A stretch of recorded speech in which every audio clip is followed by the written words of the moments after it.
let me show you how to cut limes real quick, both into wedges for squeezing and into small rounds to put them into your cocktail. I've already removed the sticker from my lime and gave it a good wash. And now that it's dry, I'm going to cut it. I'm going to place my lime on my cutting board and I'm going to cut it vertically, just like this.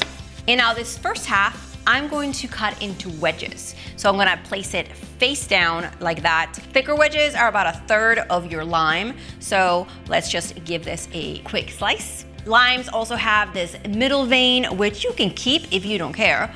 Or I just simply put my lime wedge on its side and slice it off real quickly and remove it. Now I have a clean lime wedge. For cocktails, I've got a trick that makes sliding it into the rim super easy. So we have the other lime half. From this other half, I'm going to remove the ends. Now this tip is gonna make sliding your lime into the rim super easy. You're going to take your lime and flip it over and slice it across the middle just a little bit.